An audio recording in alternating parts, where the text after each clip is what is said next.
Hi everyone, good morning.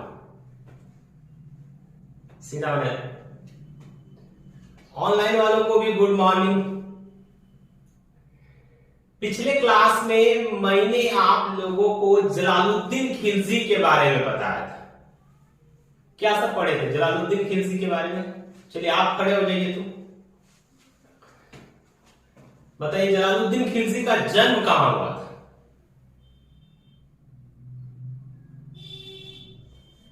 आप खड़े हो जाइए मोहतरमा, बताइए। जलालुद्दीन खिलजी ने किसको मारकर एक नए वंश की स्थापना की, जिसको हम लोग खिलजी वंश के नाम से जानते हैं? ह्यूमर्स, बहुत अच्छा। तो इसी तरह से आप लोग ऑनलाइन वाले भी अपने पढ़ाई पर ध्यान देंगे ताकि आपसे आप अपनी पढ़ाई अच्छे से कर सको। चलिए आज हम लोगों को अलाउद्दीन खिलजी के बारे में जानना है। आप लोग जानेंगे कि किस प्रकार अलाउद्दीन खिलजी ने अपना प्रारंभिक जीवन जिया। हमें उनके प्रारंभिक जीवन से लेकर उनके मृत्यु तक का क्या करना है, अध्ययन करना है। एक एक करके हम लोग सभी के बारे में जानेंगे। आप लोग इसके खिलजी वंश के पहले किस वंश का शासन था? तो गुलाम वंश। किसका शासन? गुलाम वंश। और संभवतः गुलाम वंश में कुल 11 शासक हुए। कितना राजा? 11। कई ठो शासक हुआ? 11। रजिया कितने नंबर पे थे? ठीक है, बैठ जाए। तो सबसे पहले अलाउद्दीन खिलजी का जन्म। अलाउद्दीन खिलजी का जन्म अफगानिस्तान के कलात नामक स्थान में हुआ और इनके बचपन का नाम अली गुरसासप था। क्या नाम था इनके बचपन का? अली गुरसासप।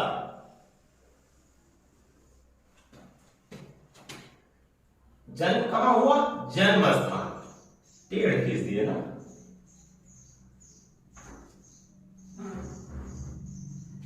अब है सीधा लकीर खींचने में ना टेढ़ टांग लिए जाता। चलो, तो कहां हुआ था अलाउद्दीन खिलजी का जन्म? जन्म स्थान बताइए। जन्म स्थान कलात, अफगानिस्तान में। अफगानिस्तान में, कलात अफगानिस्तान। इनके बचपन का क्या नाम था? बचपन का नाम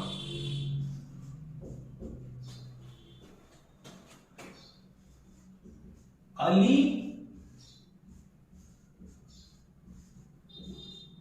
गुरसासप ना। क्या नाम था? अली गुरसासप। क्या ओ सौ लगेगा ना, उतना गुर सा आई एगो आई कर छूट गया सा स। अब ठीक है, इतना तुम पढ़ाई में भी लगाओ तो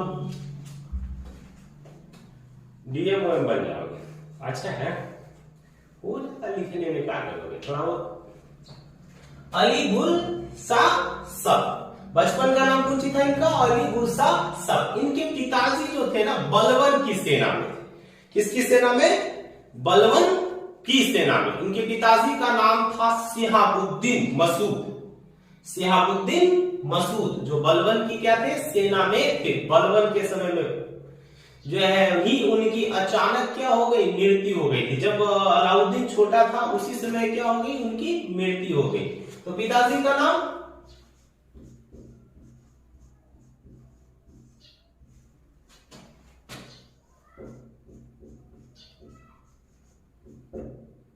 शिहाबुद्दीन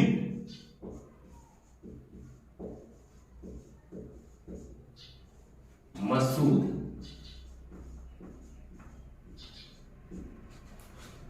शिहाबुद्दीन मसूद।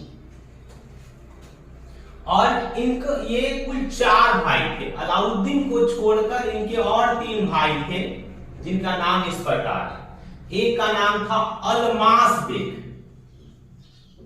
अलमास बेग, जिसको जलालुद्दीन ने उलुग खा की उपाधि दी। अभी जलालुद्दीन के बारे में मैं आप लोगों को पढ़ा चुका हूं, उलुग खा। दूसरे भाई का नाम था कुतलुग तिगीर, तिगीर। तथा तीसरे का नाम था मोहम्मद, तथा मोहम्मद। अरे वो मोहम्मद है, वो तो मोहम्मद साहब पैगंबर, इस्लाम धर्म के पैगंबर। वही मोहम्मद, क्या नाम था? मोहम्मद। अब नाम अब कोई आलम रख लेता, आलम तो क्या टाइटल है? ये सोच रहा है कि मोहम्मद तो सर टाइटल होता ना, वो उनके अब्बा जी का मर्जी, कुछ नाम रखे। तुम्हारा क्या नाम है? सोहन। तो पड़ोसी का नदीम, नदीम खान। अब्बास जगह नदीम कहा रखे? नाम नाम है बहुत। अब उनके अब्बा जी को लगा कि हम अपने पुत्र का नाम मोहम्मद रखना चाहिए, तो रख दिए। अब्बा, दादा, दादी, चाचा, चाची, यही लोग नाम रखता है। मेरा मेरे दादाजी ने रखा। चलो यार, मेरे नाम के पीछे पड़ा तो कोई नहीं, ध्यान दिया। तो इनके 3 भाई थे, अलमास बेग जिसको उलुग खा कहा जाता है, दूसरा कुतलुग तिगी और तीसरा मोहम्मद। क्या है? मोहम्मद। ये सारे कौन थे? तो ये सारे अलाउद्दीन के भाई थे। देखिए अलाउद्दीन के पिता, अभी मैंने बताया कि अलाउद्दीन के पिताजी शिहाबुद्दीन मसूद की मृत्यु तब हो गई जब अलाउद्दीन छोटे थे, जिसके कारण अलाउद्दीन का लालन पालन जलालुद्दीन खिलजी ने किया। अलाउद्दीन का पालन पोषण अलाउद्दीन और उसके सभी भाइयों का पालन पोषण किसने किया? जलालुद्दीन खिलजी ने। तो हम कह सकते हैं कि जलालुद्दीन खिलजी का संरक्षक कौन था भाई? अलाउद्दीन खिलजी का संरक्षक कौन था? तो जलालुद्दीन खिलजी था। जलालुद्दीन खिलजी ने ही उसको पाल पोस कर क्या किया? बड़ा किया। अक्सर आपने सुना होगा, गांव घर में एक कहावत है कि पोसा हुआ कुत्ता, जिसको हम पालते हैं ना, वो पाला हुआ कुत्ता ही हमें क्या करता है? पागल होने के बाद काट लेता है। सेम वही हाल हुआ। ये पगला था कौन? अलाउद्दीन। इसको इसके नाम के आगे 2 चीज लगता है, वो पगला और दूसरा कौन बोलते थे? अय्यास। हाँ, एक पगला और दूसरा अय्यास। ढेर अय्यास था, बहुते शादी किया था, ढेर। जहां जाता था 1-2 कन्या लेके आता था, है ना। हम लोग के गांव में कौन ढेर शादी किया? अरे 2 ने किया, पगलों 2 शादी कोई भी कर सकता। ढेर का मतलब क्या हो गया? ढेर मतलब बहुत। जो ना अभियान में गया है उठा के ला लिया, समझ में आया? तो तुम करोगे, तुम कैसे करोगे? तुम पढ़ोगे लिखोगे कुछ बनोगे तो अभी 2 शादी से ज्यादा नहीं कर सकते। वो शासक था भाई, अब वो सिस्टम खत्म हो गया है। तो अलमास बेग और कुतलुग तिगी तथा मोहम्मद, ये इनके भाई थे। लालन पालन जलालुद्दीन खिलजी ने किया। उसके बाद जब ये बड़े हुए तो आपको बताया था मैंने कि मलिक छज्जू ने जलालुद्दीन के खिलाफ क्या किया था? विद्रोह किया, जो कड़ा मानिकपुर के थे। कहां के थे? कड़ा मानिकपुर। मलिक छज्जू के विद्रोह को दबाने के पश्चात जलालुद्दीन ने क्या किया? तो इसको अलाउद्दीन को कड़ा मानिकपुर की सुबेदारी प्रदान कर दी। कड़ा मानिकपुर में विद्रोह को दबाने के पश्चात अलाउद्दीन ने भिलसा अभियान किया, जिसमें वह सफल हुआ। भिलसा अभियान में सफल होने के पश्चात जलालुद्दीन ने उसे अवध की भी सूबेदारी क्या कर दी? दे दी। तो कहां कहां का सूबेदार था भाई? वो सूबेदार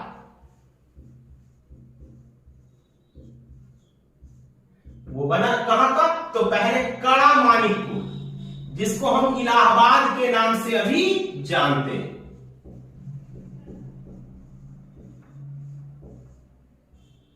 मानिकपुर तथा अवध, जलालुद्दीन ने। किसने? जलालुद्दीन ने। जलालुद्दीन के द्वारा क्या किया गया? इसको प्रदान किया गया। अब इसके इन कार्यों से प्रसन्न होकर जलालुद्दीन ने अपनी एक पुत्री मल्लिका जहां, किसका? तुम अपनी एक पुत्री मल्लिका जहां का विवाह किससे करा दिया? तो अपने भतीजे अलाउद्दीन से करा दिया। तो अलाउद्दीन की पत्नियां कौन कौन थी? इनकी पहली पत्नी थी मल्लिका,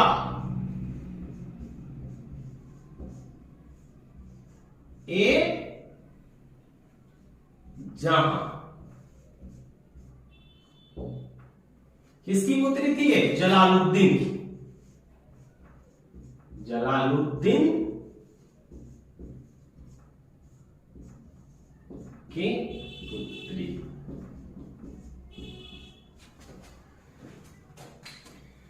इसकी दूसरी पत्नी का नाम था मेहरू। दूसरी पुत्री का क्या नाम था? मेहरू। ये अलपत खां की पुत्री थी। किसकी पुत्री? अलपत खां।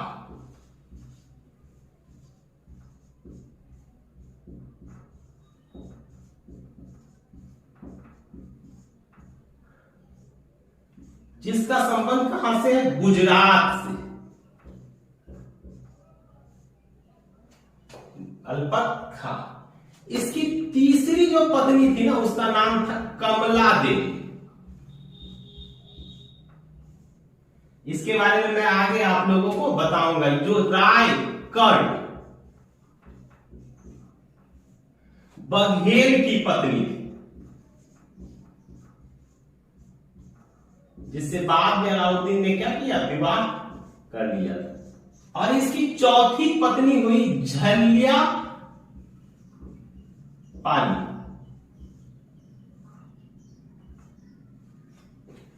जो रामचंद्र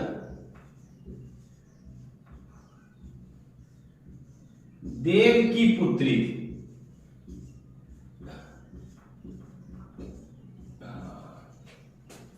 तो इस प्रकार ये सारी किसकी पत्नियां हैं? अलाउद्दीन खिलजी की। हम लोग से ये वो ना समझता है। चल पगला यार, ये वो विवाह कर लो, सुबह शाम जीवन। हाँ, तो भिलसा अभियान में सफल होने के पश्चात जलालुद्दीन ने अपनी पुत्री का विवाह किससे करा दिया? अलाउद्दीन से करा दिया। अर्थात अलाउद्दीन जो है भतीजा के साथ साथ क्या बन गया? दामाद बन गया। जिसके कारण अब जलालुद्दीन अपने दामाद को अधिक जिम्मेदारियां देने लगा। लेकिन तो भिलसा अभियान में ना अलाउद्दीन को बहुत सारा धन प्राप्त हुआ था। बहुत सारा जब धन उसे मिला तो उसके मन में और अधिक धन प्राप्ति की लालसा उत्पन्न हुई। उसे लगा कि भाई हम और ज्यादा धन प्राप्त कर सकते हैं और मैं अपने आप को और ज्यादा मजबूत बना सकता हूं। तो इसके पश्चात मलिक छज्जू भी अलाउद्दीन से जा मिला और उसने उसके मन में कई तरह की विचारधाराएं उत्पन्न की कि आप सुल्तान बनिए। मलिक छज्जू ने उसके कान भरे ताकि भाई उसको बदला लेना था। क्यों बदला लेना था? क्योंकि जलालुद्दीन ने मलिक छज्जू को ही हटाकर अलाउद्दीन को कहां का सूबेदार नियुक्त किया था?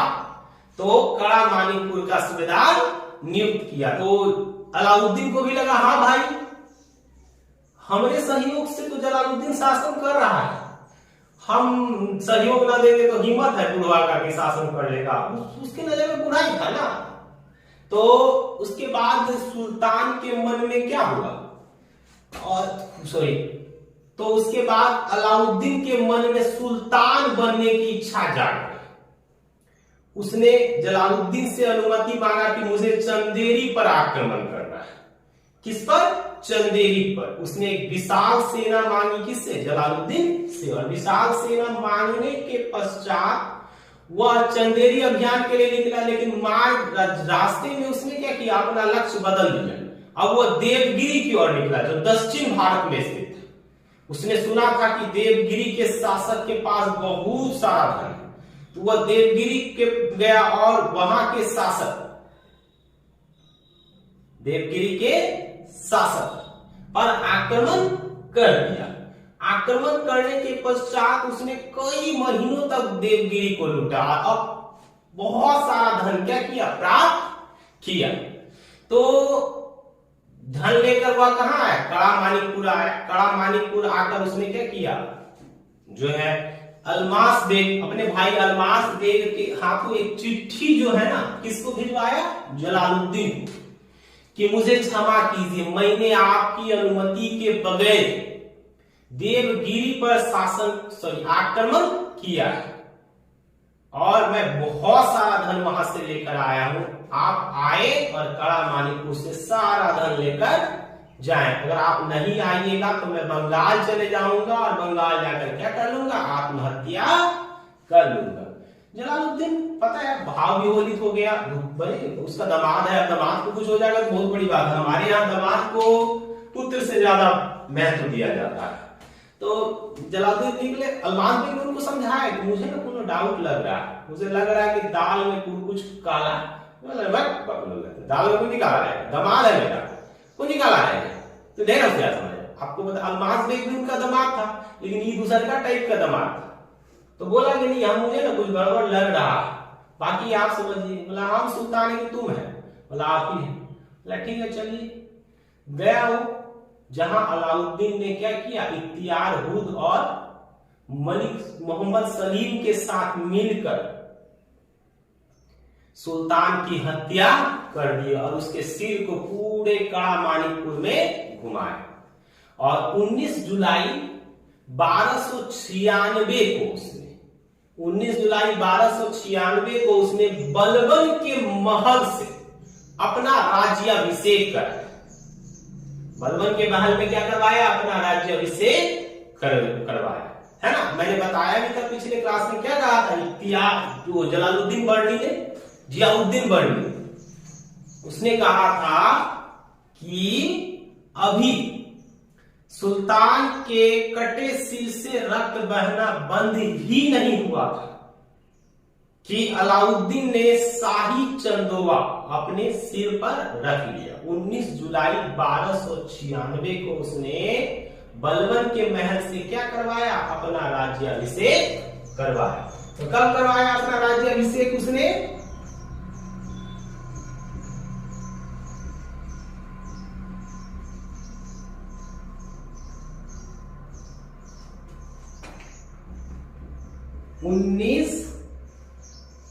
जुलाई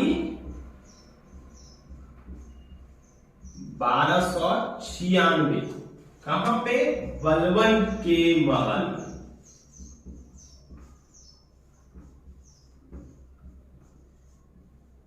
बताइए, इसके ससुर जी जो है बलबन के सिंहासन पर नहीं बैठे, इन्होंने क्या किया, बलबन के महल से अपना राज्याभिषेक करवाया।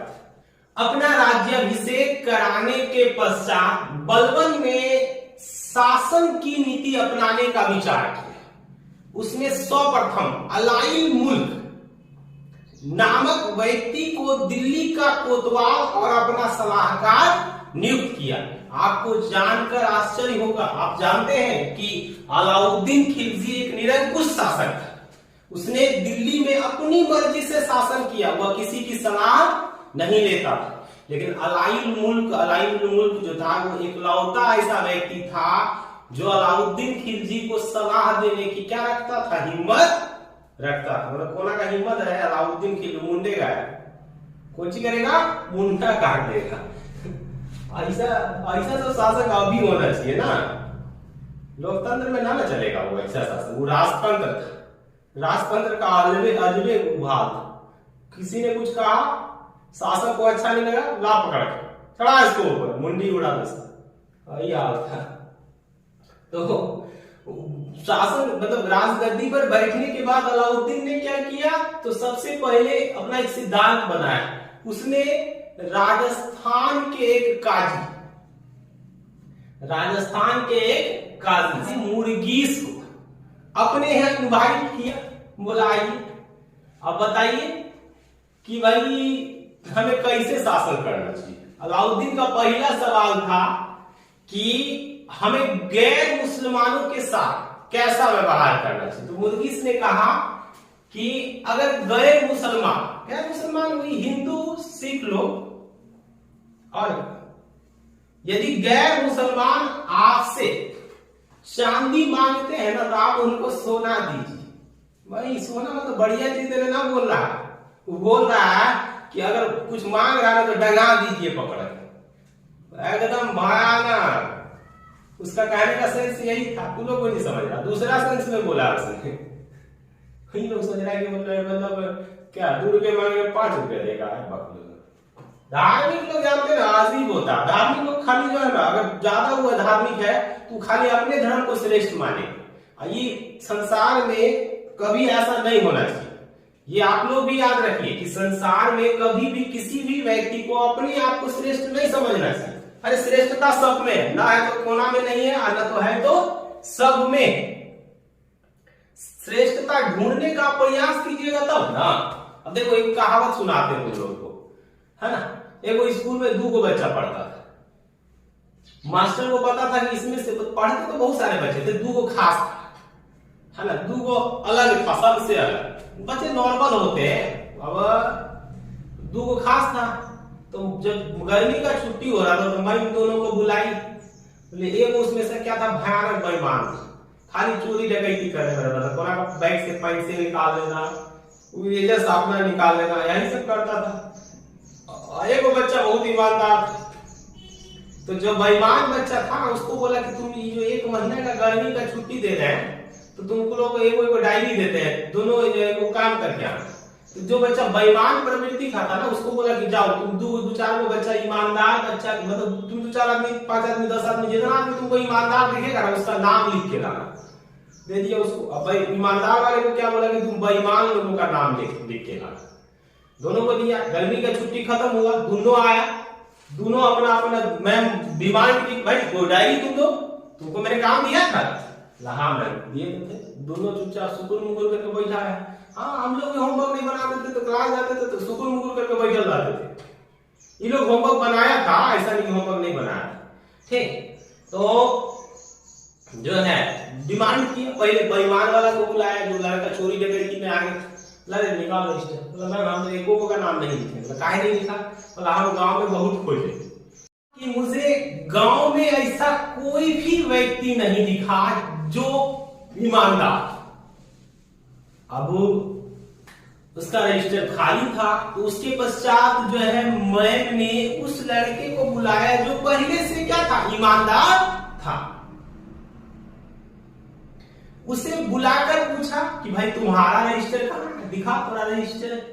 तो वो भी दिखाया रजिस्टर, उसका भी रजिस्टर क्या था, पूरा खाली।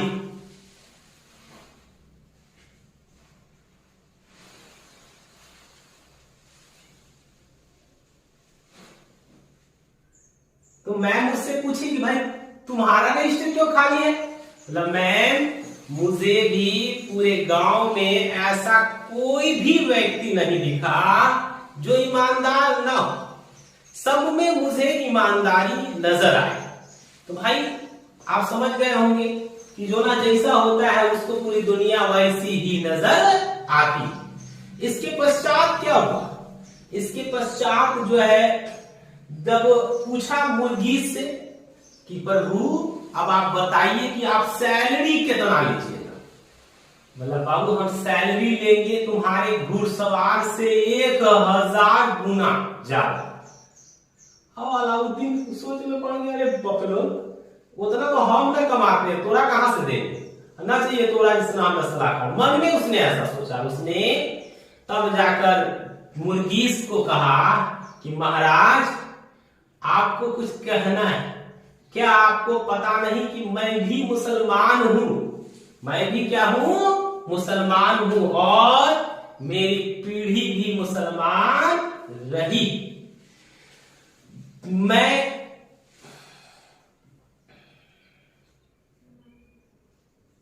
मैंने ना तो कोई किताब पढ़ा है और ना ही मुझे किसी भी प्रकार का धार्मिक ज्ञान है, किंतु फिर भी मैं शासक बना।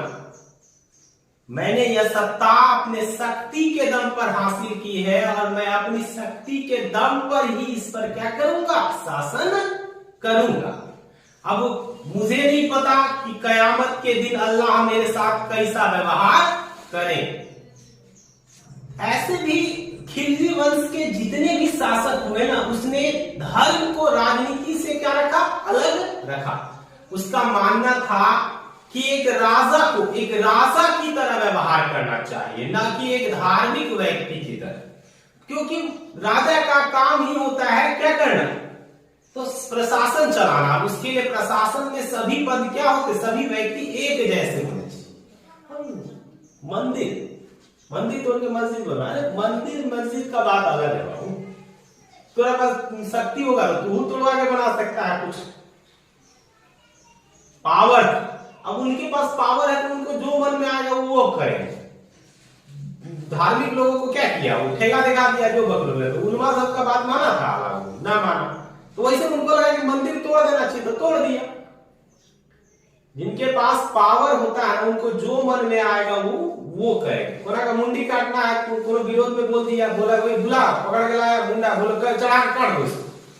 उसके बाद बहुत सारे कार्य किए। जैसे उलमाओं ने इनसे कहा कि भाई अब जाइए खलीफा के पास। बोला कहा जाए खलीफा के पास, बोला आपको खिलअत लेना होगा, एक डिग्री लेना होगा। सुल्तान जो बने हैं ना, तो आपको क्या लेना होगा, उसके लिए एक डिग्री प्राप्त करनी होगी। किससे, तो खलीफा से। बोला हम जलालुद्दीन को जो मारे थे तो खलीफा से पूछ के मारे थे बाबुल ने। हमको बोले खलीफा उलीफा से डिग्री नहीं लेना। जिस प्रकार मैंने अपने शक्ति के बल पर जो है यहाँ अपनी सत्ता स्थापित की है, यहाँ का सुल्तान बना हूं, बिल्कुल मैं उसी शक्ति के बल पर क्या करूंगा, यहाँ शासन करूंगा। उसके ऐसा विचार जो है अपने मन में उत्पन्न किया या अपने राज में है, तो उसने खिलहत की उपाधि ली। खिलहत किससे लिया जाता था,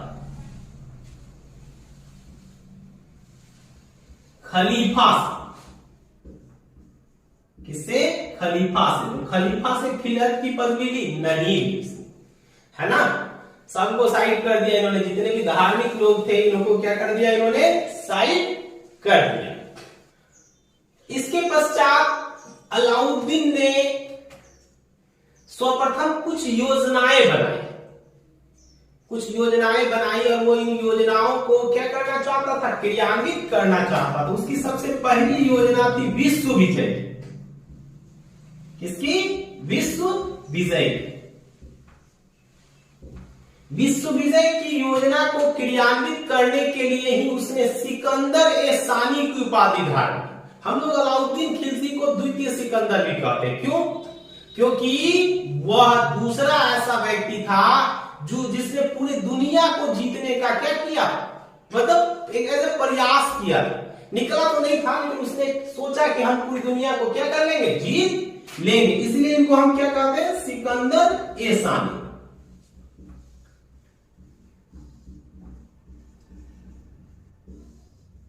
या द्वितीय सिकंदर।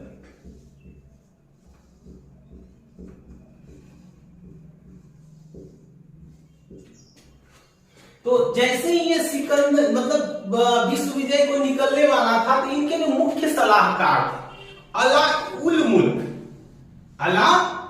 तो इनके सलाहकार कौन थे, जो इनको समय समय पर क्या दिया करते थे, सलाह दिया करते थे, सलाहकार।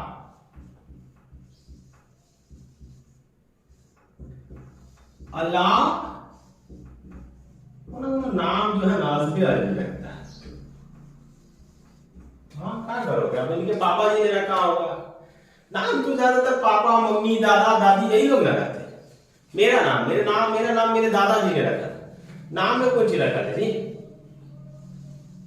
अला उल मुल्क जो इनके सलाहकार थे, इन्होंने कहा हे प्रभु सुल्तान जी जरा सुनते हैं। बोलो।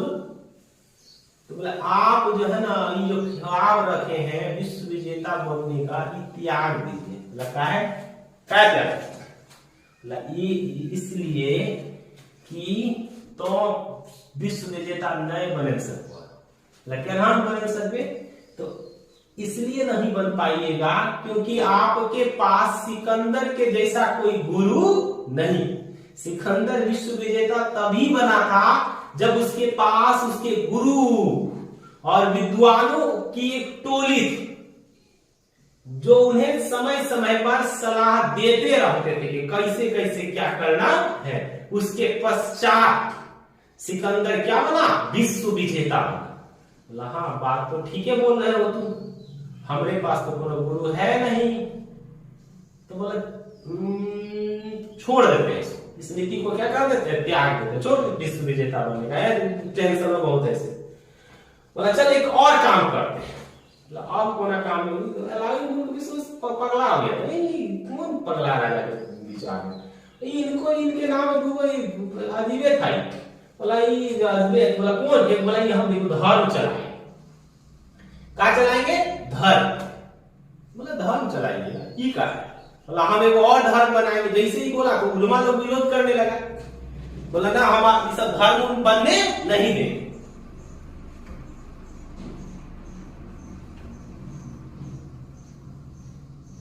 तो अलाइन उल मुल्क ने भी इनको समझाया कि रे महाराज ये सब धर्म चलाना जो है ना, ये पैगंबरों या ईश्वर के दूतों का काम है। आप तो शासक है ना, शासक।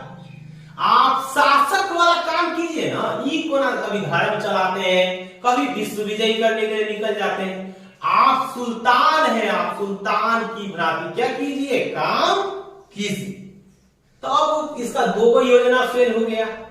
तो अब बोला हम ना कोनो ऐसा काम करते हैं जिससे पूरी दुनिया हमको याद करे। ये सोचा कि जैसे कुतुबुद्दीन ऐबक ने कुतुब मीनार बनाया है, वैसे हम भी एक मीनार बनवा देते हैं जिसका नाम हम रखेंगे अलाई मीनार। कौन मीनार? अलाई मीनार। बुलाया अपने सेनापति मलिक काफूर को। बोला अरे, बोला तुमको हम एक काम देते हैं। बोला बोलिए सुल्तान जी। बोला तुम एक मीनार बनवाओ। अब कुछ बनाओ मीनार। वो मीनार का नाम रखेंगे हम अलाई मीनार। अब जस्ट कुतुब मीनार के बगल में बनवाना। कुतुब मीनार से भी ज्यादा क्या होना चाहिए, ऊंचा होना चाहिए। बना लोगे ना? हाँ हाँ, ये सब काम तो बच्चा सबका है। अब इतना इतना अभियान में आपको जिता दिए, विश्वास न है? बोला विश्वास तो है, बनवा। तो उसने क्या किया, एक मीनार बनाना स्टार्ट किया। अब देखिए कुतुब मीनार कैसा है? कुतुब मीनार शंकुकार है। इसने जब अलाई मीनार बनाना स्टार्ट किया ना, तो हर इस टाइप से बनाया, एकदम नीचका जितना चौड़ा, ऊपर को उतना चौड़ा। तो जब एक मंजिल बनाया, दूसरे का मंजिल बनाने जाइए रहा था, तो भाई अब मिस्त्री बोल रहा भैया इससे ज्यादा बनाओगे तो ये पलट जाएगा, अब कोना गिर जाएगा कभी, वो कोनो गारंटी नहीं। बोला काहे हो? तो बोला इसका बेस जो है ना मजबूत नहीं है, उतना मजबूत नहीं है जितना होना चाहिए। अब बताइए भाई, नीचे आप मजबूती ज्यादा दीजिएगा, धीरे धीरे धीरे धीरे कम करते जाइएगा, तो नीचे का जितना भाग वजन दिया, ऊपर को उतना वजन दिया। मिस्त्री ने जवाब दे दिया। तो ऐसे भी आप जो है ये सब काम सेनापति को दीजिएगा तो होगा, जो काम जिसका है वही ना करेगा। आर्किटेक्चर को देना चाहिए, जो भवन निर्माता है उनको देना चाहिए, वही सेनापति को दे दिया, जिसके कारण जो इनका अलाई मीनार था, अलाई मीनार, ये कुतुब मीनार की तरह हाइट हो पाया तो नहीं, कुतुब मीनार की तरह इसकी ऊंचाई नहीं हो, तो ये भी सफल। तो बोला अब कौन सी करें जिसके कारण इतिहास हमको याद करे। तो कुतुबुद्दीन ऐबक ने दिल्ली में वो मस्जिद बनवाया था, कुबतुल इस्लाम मस्जिद। ये क्या किया, उसी ने वो गेट बना दिया, एक दरवाजा बना दिया जिसका नाम रखा अलाई दरवाजा। कौन सी बनाया इसने? अलाई दरवाजा। दरवाजा उरवाजा तो आसान है, आसानी से बनाया जा सकता है। दरवाजा, ये बाजा लिखते हैं अलाई दरवाजा। अलाई दरवाजा बनाने के पश्चात अब अलाउद्दीन को समझ में आया कि एक शासक का कौन सा काम होता है, अतः उसने अब साम्राज्य विस्तार की नीति अपनाई। अब आप लोग यह भी जान लीजिए कि खिलजी वंश के शासक वह पहले शासक थे जिसने क्या किया था, सल्तनत में विस्तार की नीति अपनाई थी। और राज्य के आय को बढ़ाने का हर संभव प्रयास किया।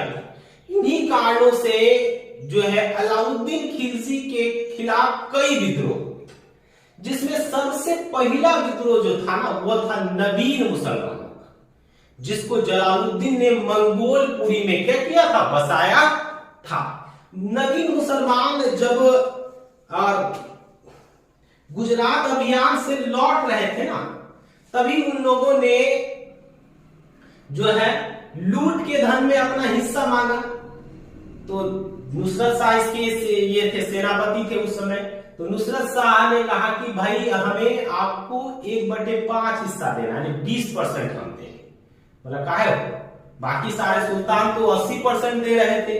मतलब जितने भी जहां लूटा जाता था ना, तो उसका 4/5 हिस्सा जो है वह सैनिकों को दे दिया जाता था और 1/5 हिस्सा सुल्तान के खजाने में जाता था। कट रहा है, कटने दो, आवाज जा रहा है ना।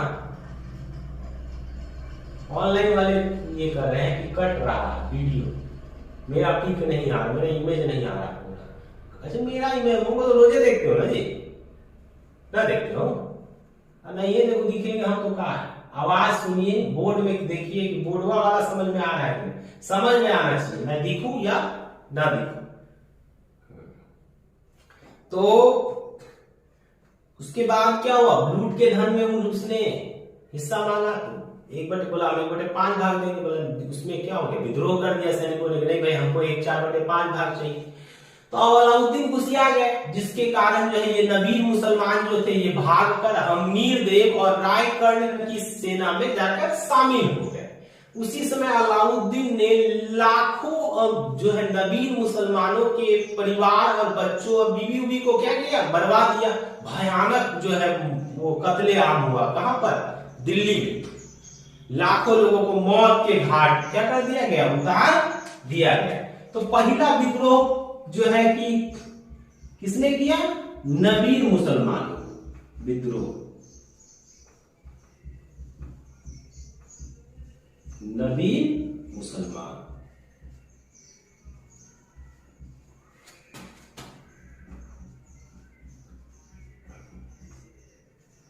किस लिए किया था, लूट के धन में अपना पूरा हिस्सा लेने के लिए। अलाउद्दीन के खिलाफ दूसरा विद्रोह हुआ अकद खां का। किसका, अकद खां का।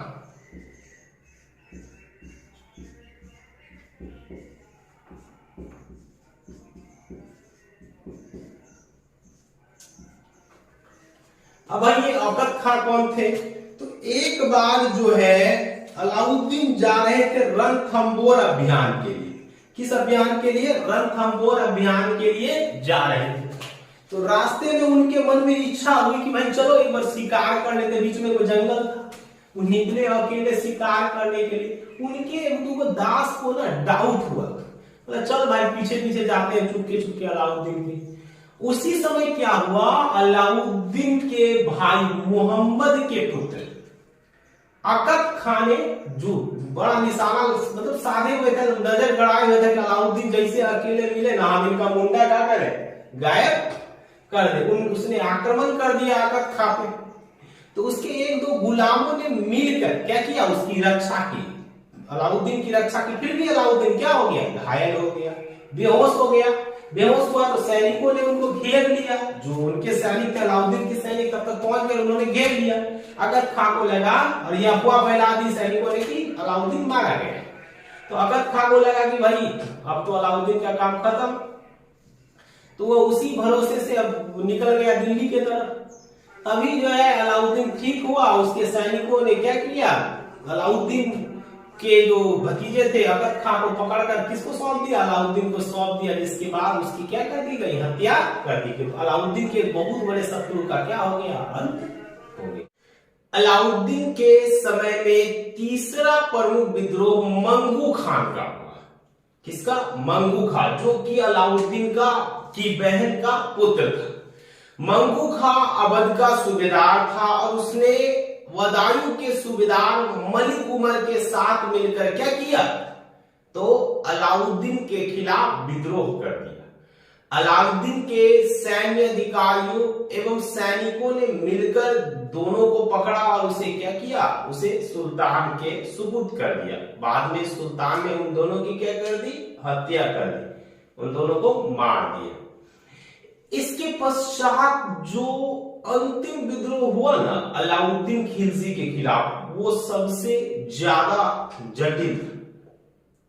अलाउद्दीन के खिलाफ चौथा विद्रोह हाजी मौला ने किया। किसने किया, हाजी मौला ने। तीसरा विद्रोह किसने किया था,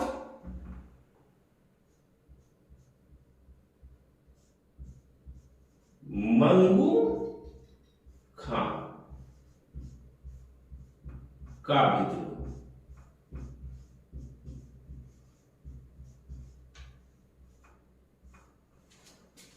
और चौथा विद्रोह किया किसने, हाजी मौला।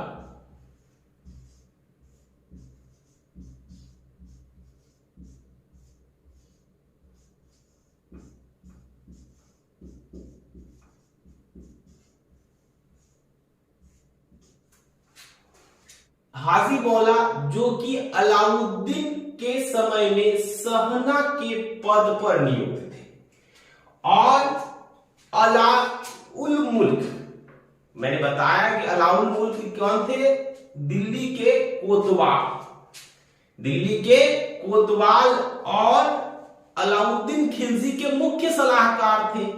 तो इनकी मृत्यु के बाद हाजी मौला चाहता था कि अलाउद्दीन जो है ना उसको दिल्ली का कोतवाल नियुक्त करे, लेकिन हुआ इसके जस्ट विपरीत।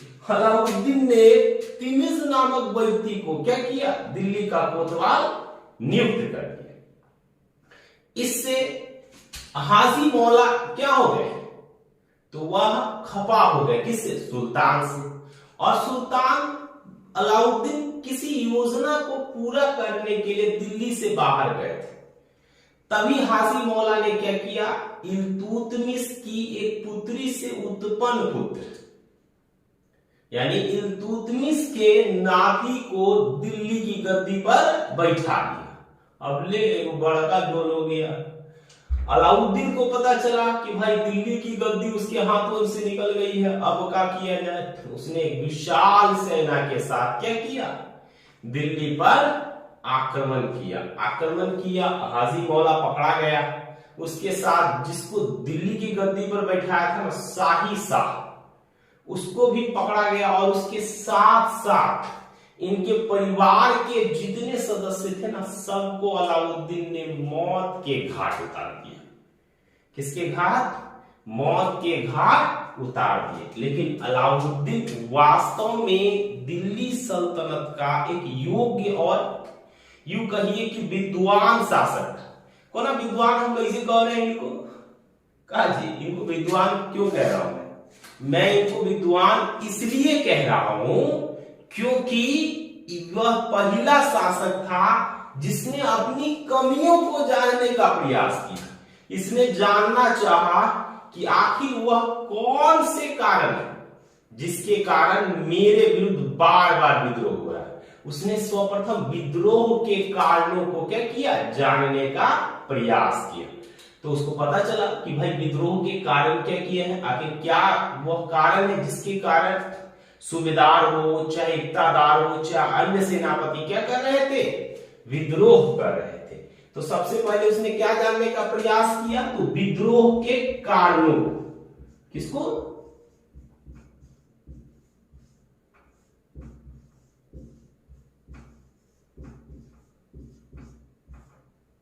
विद्रोह के कारण। और इसको पता चला कि विद्रोह के लिए मुख्यतः 4 कारण जिम्मेदार है।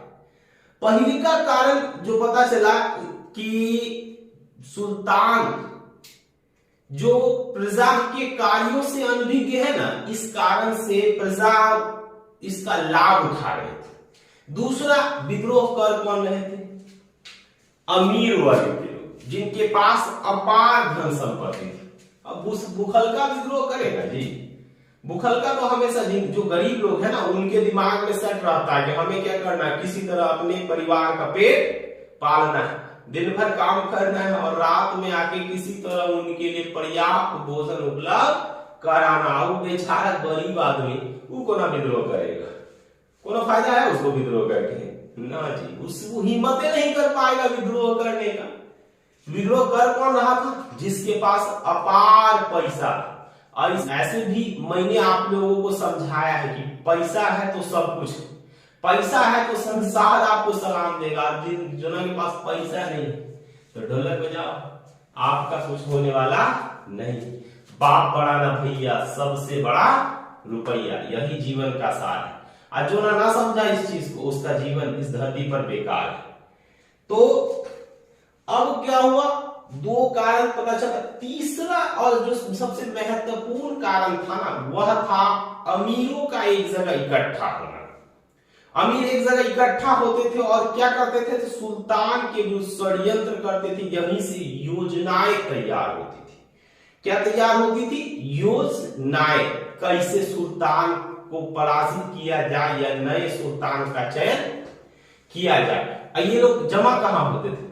अक्सर आप देखोगे भीड़ कहां था? बढ़िया जगह में भीड़ ना मिलेगा आपको। जो ना खराब जगह होगा ना, जैसे शराब मंडी जहां शराबों की बिक्री होती है, जुआ हुआ जहां खेला जाता है, नृत्यगनाएं क्या करती है? नृत्य करती है। इन सब में लोग इकट्ठा होते हैं। तो अलाउद्दीन ने क्या किया? सर्वप्रथम मदपान निषेध कर दिया। दिल्ली और इसके आसपास के इलाकों में उसने क्या किया? शराब बंद करवा दिए। हाँ, नीतीशों से बंद करवाए। नीतीश से बंद करवाए, लेकिन बंद है कहां? तो पहले से ज्यादा बिहार में बिक रहा है ना जी। ऑनलाइन वाले मतलब जो पियक्कड़ लोग उसको पता है कहां कहां मिलता है। हम लोग ना पीते, इसका मतलब क्या है ना? तू पीता शराब? ना पीता, पीना चाहिए, कभी कभी पियो। हम पी के कहा जाए, हमको पियक्कड़ थोड़ी ना बनना है। हम पीने लगेंगे तो तू लोग पढ़ाएगा कौन? तो बिकता है बिहार में, लेकिन छुपा के। अब क्या करोगा? नीतीश चाचा खुद थोड़ी ना आएंगे कि यार शराब मत बनाओ या शराब मत पियो। समझा सकते हैं, कानून बना सकते हैं, लेकिन इसको क्रियान्वित करना या इसको जो है प्रभाव में लाने का दायित्व तो किसके कंधों पर है? जनता के कंधों। अब तू पिएगा छिपा कर तो कोई तुमको रोक पाएगा? तो जो है इन्होंने क्या किया? वो शराब खाने बंद करवा दिए। उनके महल में या फिर आसपास या दिल्ली में जो भी शराब के बर्तन थे ना, इन सबको तुड़वा दिया सुल्तान ने, और उन्होंने खुद शराब पीना बंद कर दिया। ये दिल्ली सल्तनत के पहले ऐसे सुल्तान थे जिसने अपने राज्य में शराब पर क्या लगा दिया था? प्रतिबंध लगा दिया। अब चौथा जो इनको कारण पता चला है ना, चौथा जो है जो मतलब चौथा कारण जो इनको पता चला वो था कि जो अमीर घरानों में होने वाले संबंध, अमीर घरानों में होने वाले संबंध। तो अब इन विद्रोहों, ये जो चार कारण थे, बोलिए मैं सबसे पहले इन कारणों को लिख देता हूं। पहली का तो प्रजा के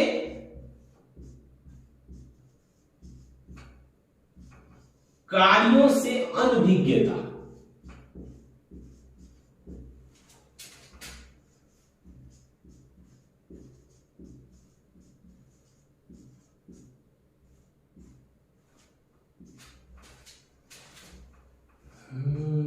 तेरे सिवा कौन मेरा कृष्ण कन्हैया,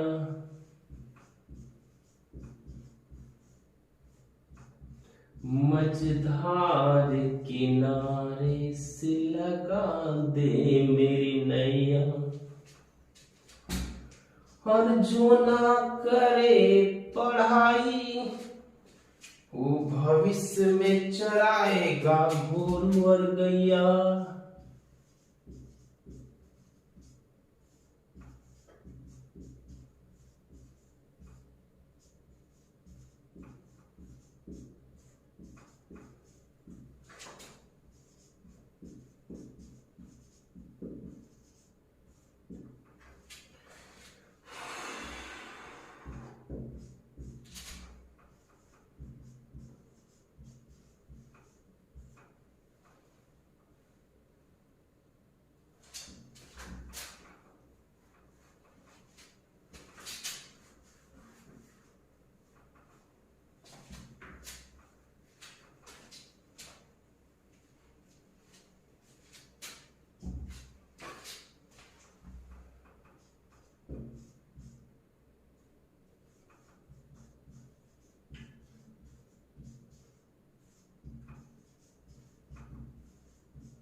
उसके पश्चात अलाउद्दीन ने इन समस्याओं का निदान ढूंढने का प्रयास किया। यानी इन्होंने बुलाया अलाउल मुल्क को, पूछा भाई बताओ अब तुम्हें ना हो मेरे सलाह का, तो बताओ आप इन सब समस्या का क्या हल निकालेंगे। बोला महाराज इसके लिए 4 विकल्प। बोला कोना कोना, तो बताओ। तो चलिए इन 4 विद्रोहों को रोकने के लिए जो उपाय किए गए ना अलाउद्दीन और उसके मुख्य सलाहकार अलाउल मुल्क के द्वारा, वह निम्नलिखित है। देखिए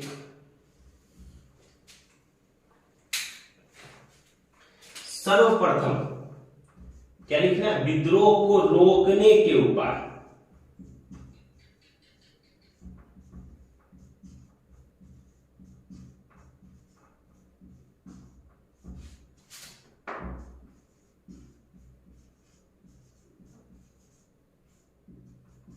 तो पहला उपाय क्या किया गया, तो गुप्तचर बहाल किए गए, गुप्तचर विभाग का निर्माण किया गया।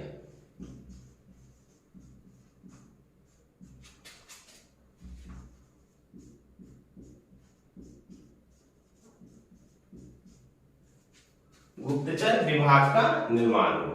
पहले मैं लिख देता हूं 4 कारण।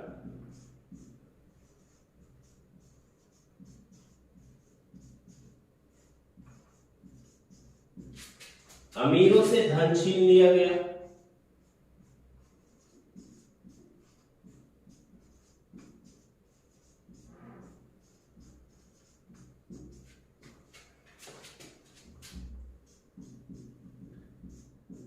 मदपान पर निषेध, मदपान और जुआ पर निषेध,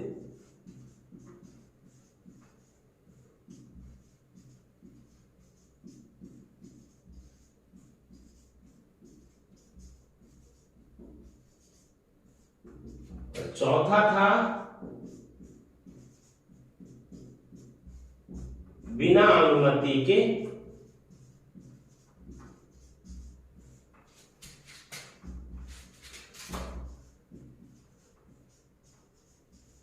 अमीरों के विवाह पर प्रतिबंध।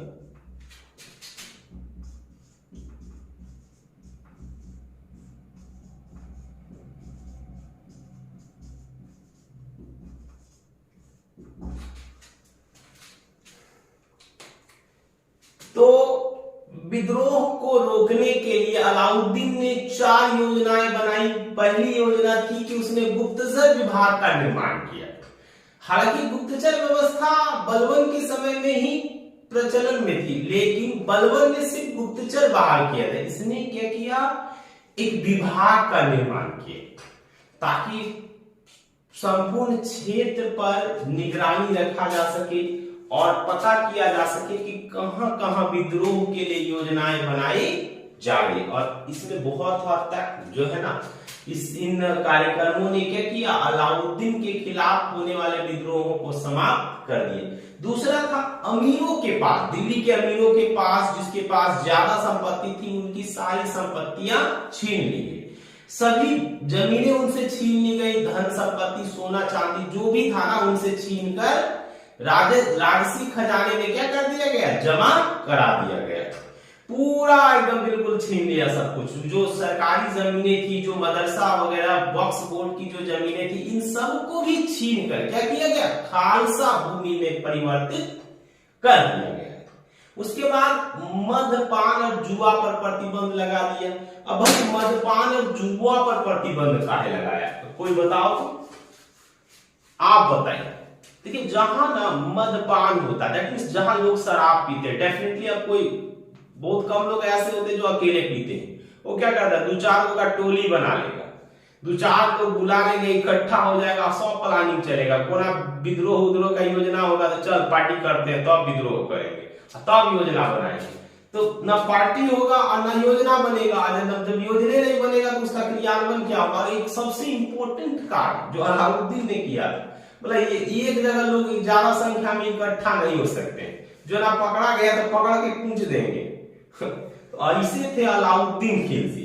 चौथा, अमीरों में होने वाले विवाह पर प्रतिबंध लगा दिए कि भाई अब आप लोग अपने में विवाह नहीं कर सकते। अगर विवाह करना है ना तो पहले हमसे क्या लेना होगा, परमिशन लेना होगा। तो विवाह में क्या होता था कि जैसे अमीर लोग विवाह करते थे तो लड़की वाले पहले या लड़का वाला पहले ये बोल देता था भाई हमारा बेटा जो है ना, आप तो हमारे बेटे से विवाह तभी कीजिए जब आप सुल्तान बनाने की इच्छा रखते हो अपने दिमाग, है ना।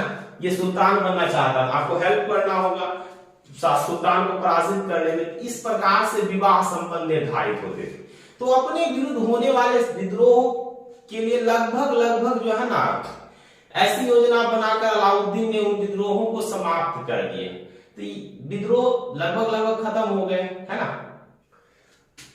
अब हम लोगों को जानना है कि अलाउद्दीन के खिलाफ कौन कौन से मंगोल विद्रोह हुए थे। तो किसके बारे में जानना है अब हम लोगों को? अलाउद्दीन के खिलाफ होने वाले मंगोल विद्रोह के बारे में। किसके बारे में? मंगोल विद्रोह। अलाउद्दीन के समय में कौन कौन से मंगोल विद्रोह हुए, है ना। तो चलिए इसके बारे में जानते हैं।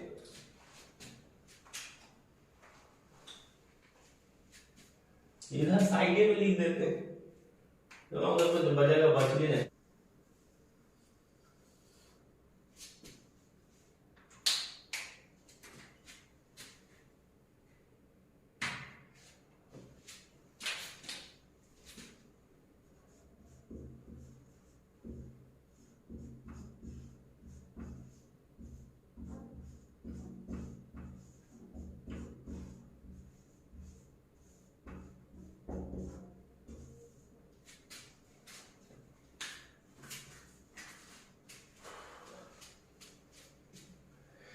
अलाउद्दीन के विरुद्ध पहला मंगोल विद्रोह दावा खां का हुआ। अलाउद्दीन के विरुद्ध पहला मंगोल विद्रोह किसने किया? दावा खान। मंगोलों की ओर से इस विद्रोह का नेतृत्व दावा खां के सेनापति कादिर खान ने किया। किसने किया? कादिर खान। तो सबसे पहला मंगोल विद्रोह जो हुआ वो किसने किया था? दावा खां। किसके द्वारा? दावा खां। और इस विद्रोह का मंगोल सेना का नेतृत्व किसने किया? कादिर खान। कादिर खान। और अलाउद्दीन की सेना का नेतृत्व उलुग खां एवं जफर खान ने किया। ये दोनों अलाउद्दीन के मुख्य सैन्य अधिकारी थे और इन्हीं दोनों ने क्या किया था? इस विद्रोह का नेतृत्व किया था। किसने किया? अलाउद्दीन की ओर से किसने किया?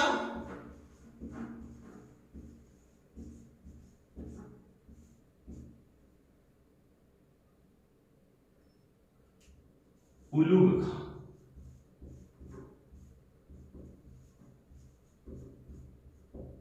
एवं जफर खां। ठीक, जिसमें सुल्तान की सेना की विजय हुई। सुल्तान इसमें जीत गया और जो है मंगोलों की सेना क्या हुई? पराजित हुई। अलाउद्दीन का पर दूसरा मंगोल विद्रोह सल्दी का हुआ। किसका? सल्दी। इसमें जो है मंगोलों की सेना का नेतृत्व सल्दी ने किया, किंतु अलाउद्दीन की सेना का नेतृत्व किसने किया? जफर खान। किसने? जफर खान। इसमें भी जो है इस अलाउद्दीन की सेना का नेतृत्व जफर खान ने किया। जफर खान इतनी वीरता से इसमें लड़ा ना और कि इसने सल्दी की हत्या कर दी, सल्दी को मार दिया और सल्दी के मृत्यु के पश्चात मंगोल सेना वापस लौट गई। इसी युद्ध के बाद जफर खां की ख्याति बढ़ गई। जफर खां को सम्मान मिलने लगा। उसकी विश्व प्रसिद्धि को देखकर अलाउद्दीन उससे सशंकित हो गया, डरने लगा। अलाउद्दीन को लगने लगा कि कौन हमको ना मार दे, लुढ़का उड़का के हमको खुदे सुल्तान बन जाएगा। तो अब अलाउद्दीन इससे सशंकित रहने लगा, शक करने लगा। अलाउद्दीन के मन में भ्रम उत्पन्न हो गया कि कहीं ये हमें मारकर खुद को दिल्ली का सुल्तान नहीं बना ले। अलाउद्दीन भी तो यही ना किया था, उसने अपने ससुर की ही हत्या की थी। तो जो ना चोर रहेगा ना, वो दूसरे का चोर से बड़ा भयभीत रहता है ना। तो बिल्कुल अलाउद्दीन के मन में आया। अब अलाउद्दीन का तीसरा मंगोल विद्रोह, यानी अलाउद्दीन का तीसरा जो सामना हुआ मंगोल से, कुतुलुग ख्वाजा के नेतृत्व में हुआ। किसके नेतृत्व में? कुतुलुग ख्वाजा, कुतुलुग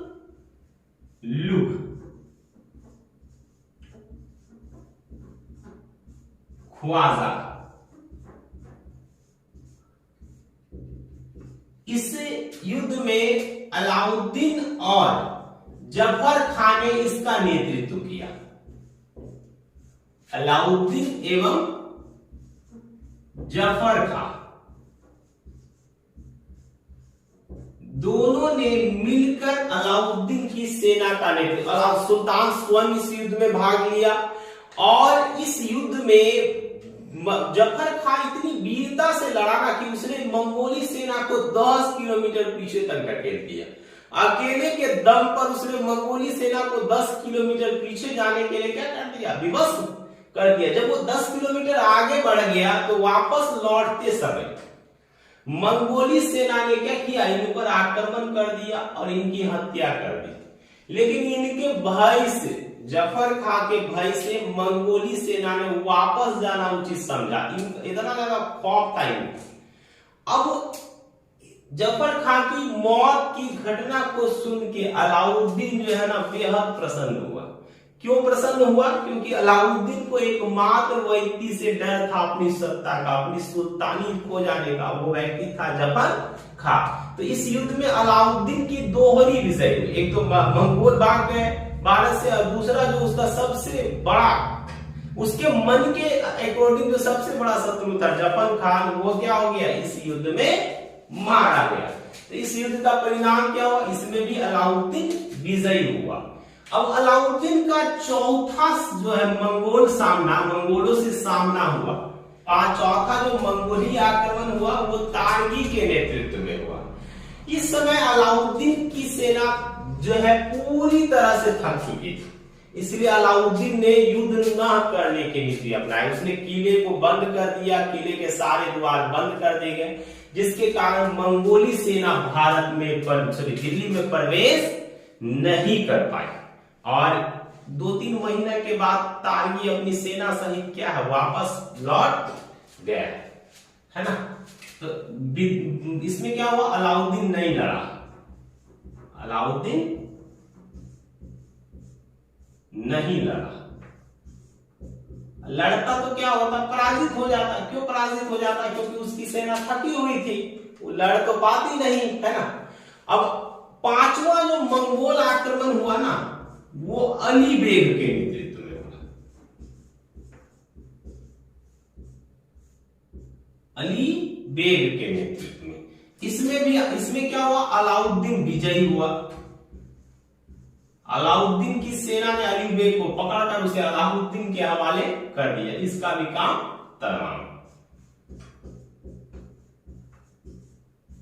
और छठा मंगोल विद्रोह, जो छठा और अंतिम मंगोल विद्रोह था, वो मंगोलों के 3 सेनापतियों ने मिलकर एक साथ किया था।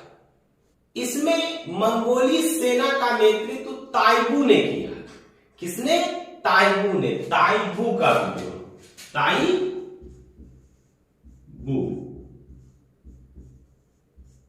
का विद्रोह।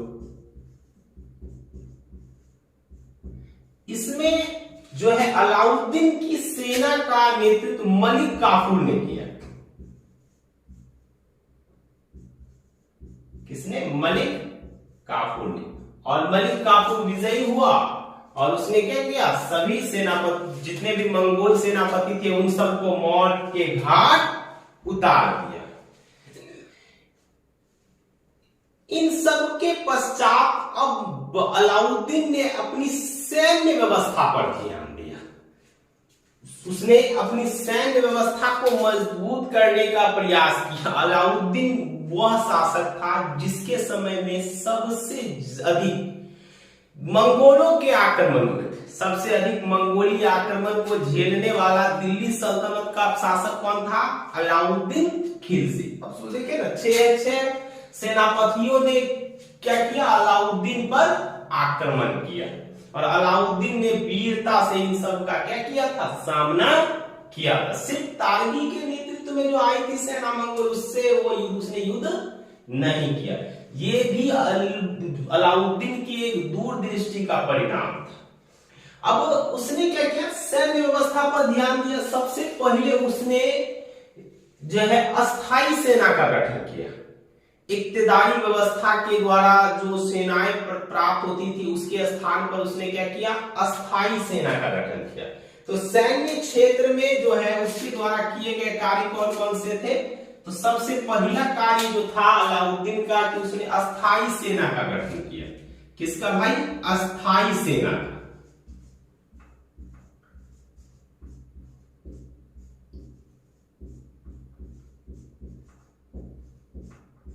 इसके पूर्व दिल्ली सल्तनत के जितने भी शासक थे ना, वह इक्तदारों से सेना प्राप्त करते थे। अब ये सेना जो थी ना, जिन्हें दिल्ली सल्तनत के सुल्तान इक्तदारों से प्राप्त करते थे, ये सुल्तान के प्रति वफादार न होकर इक्तदार के प्रति क्या होते थे? वफादार होते थे। इसी कारण से, या यही कारण था जिसके कारण इक्तदार द्वारा बार बार सुल्तान के विरुद्ध क्या किया जाता था? विद्रोह किया जाता था।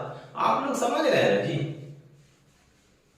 हाँ, विद्रोह का मूल कारण क्या था?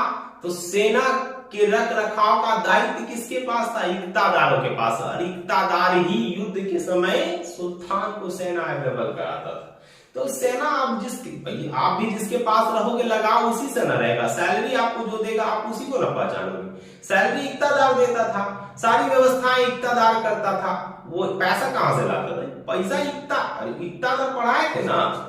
इक्तदार उसको कहा जाता था जिसके पास जमीन का एक बहुत बड़ा टुकड़ा होता था और उसको लगान नहीं देना पड़ता था सुल्तान को। लगान के बदले क्या रखना होता था? एक निश्चित सेना रखनी होती थी जिसका खर्च इक्तदार ही उठाता था। तो इस व्यवस्था को किसने समाप्त कर दिया? अलाउद्दीन खिलजी ने।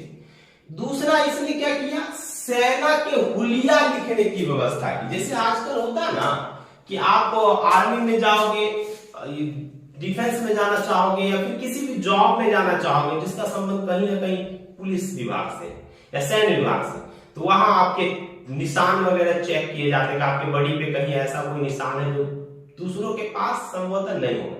कोना के सर पे तिल है, कोना के कपार में है, कोना का चीक यानी गाल पे है, किसी के हाथ में है, किसी के टंगड़ी में है। इस सब की जांच की जाती है और पहचान को लिखा जाता है ताकि भविष्य में कभी भी आपकी पहचान की जा सके कि आप वही व्यक्ति हैं, आपकी जगह कोई दूसरा नौकरी करने न जा सके। इसलिए ना हाइट वगैरह चेक किया जाता है। हालांकि हाइट चेक करने का एक और रीजन होता है कि भाई आप फिजिकली फिट हो या उसके लिए परफेक्ट हो, लेकिन और बहुत सारे जो तिल वगैरह मोल वगैरह चेक किए जाते हैं ना, उसका रीजन यही होता है। तो इसने क्या किया? तो इसने जो है हुलिया लिखवाया। हुलिया लिखवाया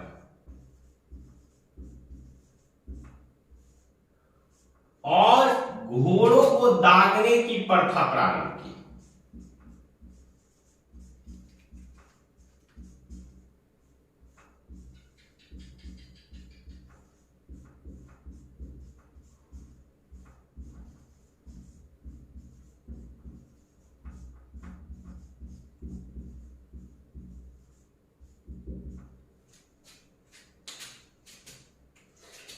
इन सब के साथ साथ उसने अस्थाई वेतन देने की भी क्या की? व्यवस्था की। अलाउद्दीन दिल्ली सल्तनत का पहला शासक था जिसने सेना को क्या किया? अस्थाई धन देने या अस्थाई वेतन देने की प्रथा का क्या किया? आरंभ किया।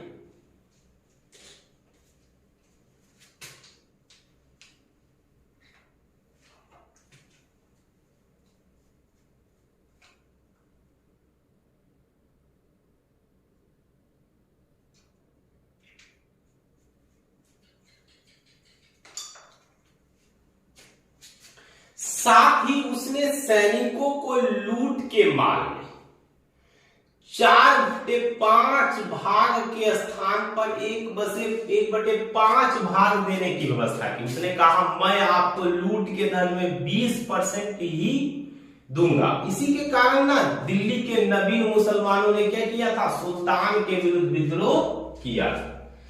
अब हम लोगों को जानना है अलाउद्दीन के सैन्य अभियानों के बारे में। अलाउद्दीन ने अपने जीवन में कौन कौन से सैन्य अभियान किए, अब हमें इन सब के बारे में क्या करना है, जानना है।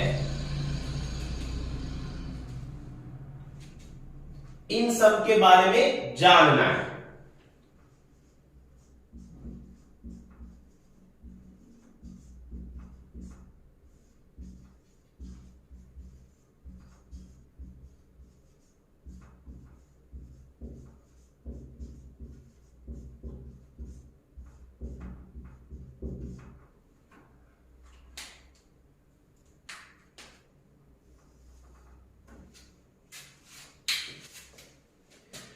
अलाउद्दीन ने सर्वप्रथम उत्तरी अभियान किए। उत्तर भारत के बहुत से राज्यों पर उसने क्या किया, आक्रमण किया और उसे जीतकर उसने उसे सल्तनत में मिला लिया।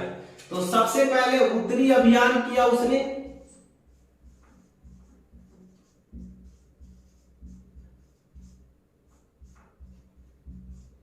उत्तर भारत में उसका पहला अभियान गुजरात के विरुद्ध था। किसके विरुद्ध, गुजरात के विरुद्ध। जिस समय अलाउद्दीन ने गुजरात पर आक्रमण किया उस समय गुजरात का शासक रायकर्ण बघेल था।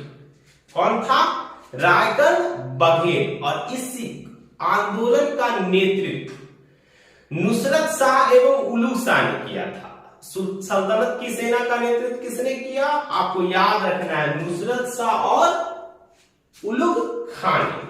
इसमें भी अलाउद्दीन की सेना विजयी हुई और रायकर्ण बघेल पराजित हुआ और भागकर कहां चला गया, देवगिरी। अपनी पुत्री देवल देवी के साथ भागकर कहां चला गया, जो है देवगिरी भाग गया। इस युद्ध में अलाउद्दीन को रायकर्ण बघेल की पत्नी कमला देवी प्राप्त हुई और उसने क्या किया, उससे विवाह कर लिया। आश्चर्य की बात, थकता नहीं था लगता विवाह हुआ कर।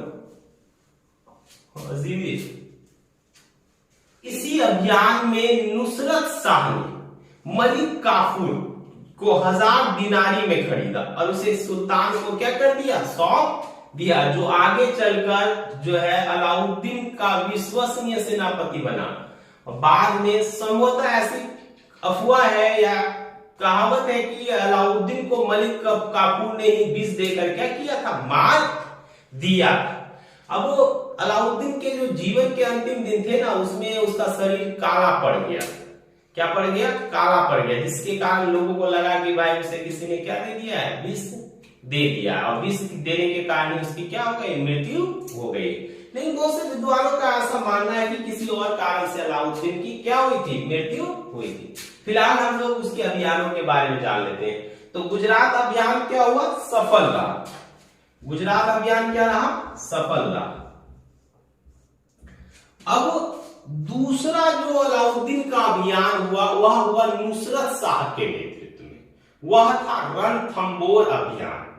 कौन सा अभियान, रणथंबोर अभियान। जिस समय नुसरत शाह ने रणथंबोर पर आक्रमण किया उस समय वहां का शासक हमीर देव था, हठी हमीर देव।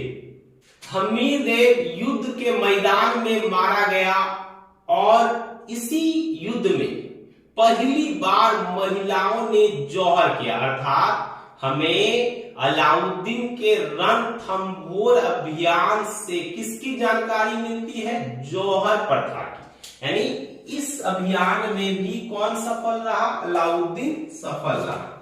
दूसरा कौन सा था, रणथंबोर सफल रहा।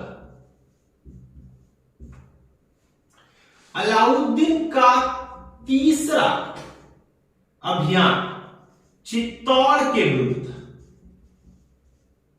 किसके विरुद्ध, चित्तौड़। उस समय यहाँ के राजा रतन सेन थे। ऐसा माना जाता है कि अलाउद्दीन ने यह अभियान राजा रतन सेन की पत्नी पद्मावती को पाने के लिए प्राप्त किया था। पद्मावती बहुत सुंदर थी। उसकी सुंदरता की कहानियां सुन अलाउद्दीन से रहा नहीं गया और उसने क्या किया, जो है चित्तौड़ पर आक्रमण कर दिया। जिसमें उसने चित्तौड़ पर आक्रमण किया तो उस समय उसने रतन सेन से रिक्वेस्ट किया कि मैं यहाँ आपकी पत्नी के दर्शन करने आया, अगर आपने अपनी पत्नी से दर्शन करा दिया तो मैं सेना सहित वापस लौट जाऊंगा। तो रतन सेन को लगा कि भाई चल करा देते दर्शन, तू क्या याद करेगा, है ना। दर्शन कराया उसने, डायरेक्टली दर्शन ना कराया, शीशा लगाया था साइड में और उसके बगल में जो है ले जाके खड़ा कर दिया। किसको? पद्मावती को। अब पद्मावती को जो खड़ा किया तो उस शीशे में उसका चेहरा देखा किसने? अलाउद्दीन। और चेहरा देखने के बाद बेचारे का हार्ट किडनी फेफड़ा सब फेल। अब पगला गए। हम तो एक ही बात करने लगा, हमको हर हाल में होना चाहिए, पद्मावती चाहिए, तो हम खाना पीना ना खाएंगे भाई। तब जाके उसने विशाल सेना के साथ किस पर आक्रमण किया, जो है उसने चित्तौड़ पर आक्रमण किया। राजा रतन सेन युद्ध में मारा गया, लेकिन इसके बावजूद उसको पद्मावती नहीं मिली। काहे नहीं मिली? तो पद्मावती ने जौहर कर लिया। हजारों महिलाओं के साथ पद्मावती स्वयं भाग गया।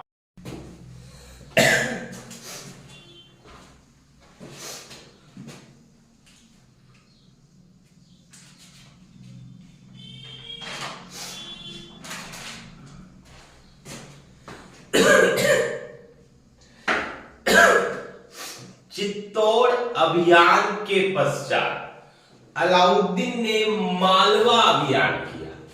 मालवा अभियान का नेतृत्व उसने स्वयं किया और इस अभियान में भी उसे विजय प्राप्त हुई। मालवा का शासक महकल देव था, जिसे पराजित कर उसने मालवा को क्या किया, अपने साम्राज्य में मिला लिया।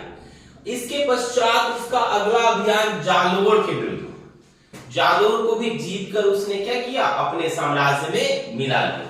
वास्तव में अलाउद्दीन ने जितने भी उत्तरी अभियान किए, उत्तर भारत में उसके जितने भी अभियान थे ना, उन सब का उद्देश्य अब अलाउद्दीन द्वारा साम्राज्य विस्तार की नीति थी। अलाउद्दीन इन सभी राज्यों को जीतकर अपने सल्तनत में मिला लेना चाहता था और उसने ऐसा ही किया। इस कार्य में उसे सफलता भी मिली। तो कौन कौन से दो अभियान थे जिस बाद में जो वह सफल रहा? तो मालवा अभियान, मालवा क्या रहा, ये भी सफल रहा। और जालोर अभियान,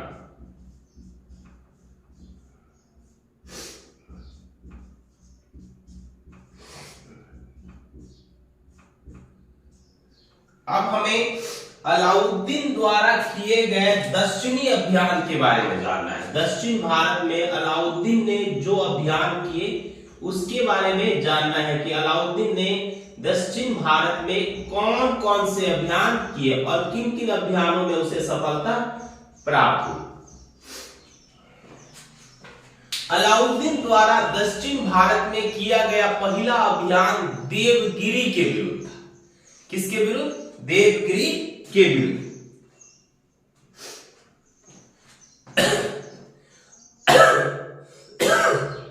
अलाउद्दीन द्वारा दक्षिण भारत में किया गया पहला अभियान तेलंगाना अभियान था, जिस अभियान का नेतृत्व मलिक काफूर को सौंपा गया।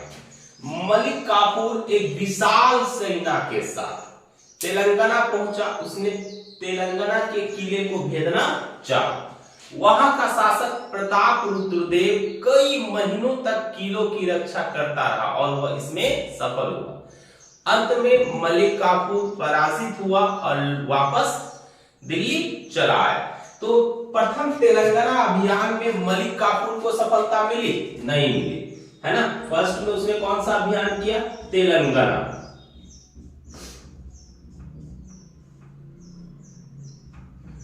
असफल। इसके पश्चात अलाउद्दीन का दूसरा दक्षिणी अभियान देवगिरी अभियान था। उस समय देवगिरी का शासक रामचंद्र देव था। इस युद्ध में रामचंद्र देव परास्त हुआ और उसे पकड़कर जो है दिल्ली लाया गया, जहां अलाउद्दीन ने उसे माफ कर दिया और उसका राज्य उसे वापस कर दिया। बहुत सारे विद्वानों का ऐसा मानना है कि अलाउद्दीन का दक्षिणी अभियान जो है कमला देवी के कहने पे किया गया था। किस लिए? तो देवल देव को, जो कमला देवी की पुत्री थी, उसको प्राप्त करने के लिए खिज्र खां उससे विवाह करना चाहता था, इसीलिए यह अभियान किया गया था। और अलाउद्दीन का यह अभियान भी क्या रहा? सफल रहा। अलाउद्दीन के द्वारा तीसरा दक्षिणी अभियान जो है वो पुनः तेलंगाना के विरुद्ध किया गया। इस समय यह भी यहाँ का शासक प्रताप रुद्र देव था। इस बार प्रताप रुद्र देव पराजित हुआ और पराजय स्वीकार करने के पश्चात प्रताप रुद्र देव ने अपना कोहिनूर हीरा, जो उसे गोलकुंडा के खान से प्राप्त हुआ था, उसने उसे किसे सौंप दिया? मलिक काफूर को सौंप दिया। और उसने अपनी एक सोने की मूर्ति भी मलिक काफूर को सौंप दी। उसके पश्चात उसने बहुत सारा धन देकर मलिक काफूर को क्या किया? देवगिरी तेलंगाना से विदा की। तो कौन कौन सा अभियान सफल रहा? दूसरा देवगिरी अभियान,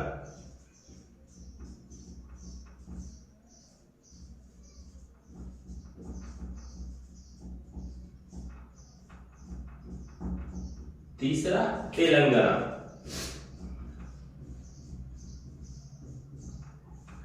दोनों क्या रहा? सफल रहा।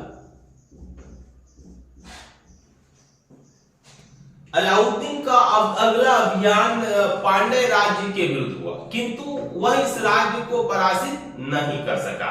दक्षिण भारत का यह एकमात्र ऐसा राज्य था जिसे दिल्ली सल्तनत की सेना परास्त नहीं कर सकी थी। उसके पश्चात पुनः अलाउद्दीन की सेना ने, मलिक काफूर ने देवगिरी पर आक्रमण किया। क्यों? क्योंकि रामचंद्र देव के पुत्र शंकर देव ने वहां क्या कर दिया था? विद्रोह कर दिया। विद्रोह को दबाया गया। इस के पश्चात जो है देवगिरी को दिल्ली सल्तनत के साम्राज्य में मिला लिया गया। देवगिरी दक्षिण भारत का एकमात्र ऐसा राज्य था जिसे सल्तनत के साम्राज्य में क्या कर लिया गया? मिला लिया गया। तो कौन कौन से अभियान हुए इसके पश्चात? पांड्य, ये क्या रहा? असफल। और फिर देवगिरी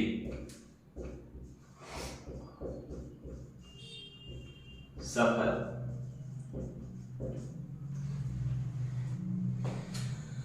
अब हमें अलाउद्दीन के बाजार नियंत्रण प्रणाली के बारे में जानना है। हमें जानना है कि अलाउद्दीन की बाजार नियंत्रण प्रणाली किस प्रकार की थी। देखिए, अलाउद्दीन ने एक मजबूत बाजार नियंत्रण प्रणाली का निर्माण किया था। इसके लिए उसने कई कार्यक्रम तैयार किए, कई विभागों का निर्माण किया, तब जाकर अलाउद्दीन की बाजार नियंत्रण प्रणाली क्या हुई थी? सफल हुई थी। उसने अपने बाजारों को कुल 3 भागों में विभक्त कर दिया, जिसका पहला भाग अनाज मंडी कहलाता था, दूसरा भाग सराय अदल के नाम से जाना जाता था, और तीसरा जो भाग था वह मवेशियों तथा घोड़ों का बाजार था। अनाज मंडी में अनाजों की खरीद बिक्री होती थी। अनाजों का मूल्य राज्य द्वारा निर्धारित पदाधिकारियों के द्वारा नियुक्त किया जाता था। समस्त राज्य में जो है अनाजों का मूल्य एक समान होता था। किसी भी व्यापारी को किसानों से प्रत्यक्ष रूप से अनाज खरीदने की अनुमति नहीं थी। सारे अनाज राज सुल्तान द्वारा खरीदे जाते थे।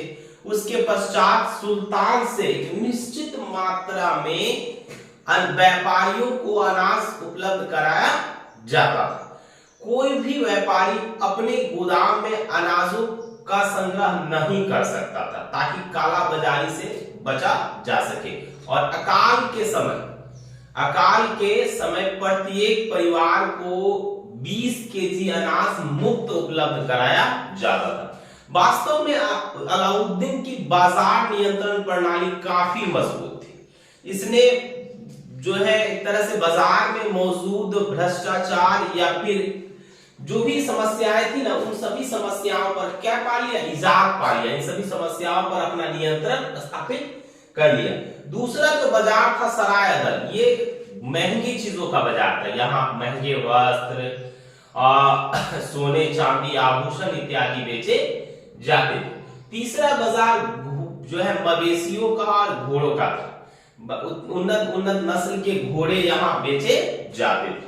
उसके पश्चात अब हम लोगों को जानना है कि अलाउद्दीन के आय का क्या जरिया था। अलाउद्दीन को कहां से आमदनी होती थी। तो अपनी आमदनी को बढ़ाने के लिए अलाउद्दीन ने 4 प्रकार के कर लगाए थे। राज्य की आय को बढ़ाने के लिए उसने कितने प्रकार के कर लगाए, 4 प्रकार के। पहला जजिया, दूसरा जकात, तीसरा खुम्स, चौथा खैरात। तो सबसे पहले जजिया, यह एक विशिष्ट कर था। हालांकि जजिया तो मोहम्मद जो है जजिया जो है मोहम्मद बिन कासिम के समय से ही क्या किया जा रहा था, वसूला जा रहा था। और यह गैर मुसलमानों से लिया जाता था। जो गैर मुसलमान होते थे ना, जिसको जिम्मी कहते हैं हम, उनसे लिया जाता था। एक प्रकार का धार्मिक कर था ये, है ना। अकबर ने आगे चलकर इस कर को क्या कर दिया था, समाप्त कर दिया। दूसरा जो कर था जिसे हम जकात कहते हैं, ये स्वेच्छा से लिया जाने वाला कर था, जो इस्लामी प्रजा से वसूला जाता था। अभी भी देखते हो ना, हाँ, ईद वगैरह, जो ईद बकरीद में लोग देते हैं। हालांकि ये देने की परंपरा हमेशा, आप कभी भी दे सकते हो। जिनकी एक निश्चित अच्छी आमदनी है, उनको चाहिए कि वो जकात दे। आप देते हो, अच्छी बात है, देना चाहिए, है ना। अपनी आमदनी का एक निश्चित हिस्सा क्या कर दिया जाता है, गरीबों में बांट दिया जाता है। तीसरा जो कर था, जिसको हम खुम्स कहते हैं, ये लूट के धर्म में प्राप्त किया जाता था। तो जितने भी दिल्ली के सुल्तान हुए ना, उन सब ने लूट के धन का 4/5 भाग किसको दिया, सैनिकों को दिया। लेकिन अलाउद्दीन ने ऐसा नहीं किया। उसने लूट के धन का 1/5 भाग ही किसको दिया, सैनिकों को दिया, और 4/5 भाग अपने पास रख लिया। चौथा जो खैरात था ना, यह एक प्रकार का भूमि कर था, जो राज्य में रहने वाले सभी लोगों से वसूला जाता था। इन सब के अतिरिक्त अलाउद्दीन ने 2 और कर लगाए। एक था घरी कर और दूसरा था चरी कर। घरी कर घर से वसूला जाता था, नहीं, जिनके घर होते थे, जो उन घरों में रहते थे और भोजन पकाया करते थे, उनसे एक विशेष प्रकार का कर लिया जाता था, जिसे हम घरी कर कहते हैं। और दूसरा था चरी कर, जो मवेशियों के लिए उपलब्ध कराए गए चारागाह से वसूला जाता था। इन सब के पश्चात 14 जनवरी 1316 अलाउद्दीन अचानक बीमार पड़ा। उसका शरीर काला पड़ गया। बहुत सारे इतिहासकार कहते हैं कि उसे मलिक काफूर ने विष दे दिया। उस समय सभी ने अलाउद्दीन का क्या किया, साथ छोड़ दिया। उसके मंत्री, सेनापति सब क्या है, उससे दूर चले गए, है ना।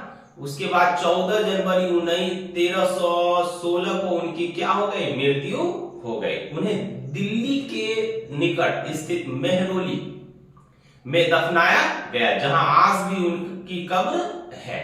तो इस वीडियो में हम लोगों ने अलाउद्दीन खिलजी के बारे में जाना जी।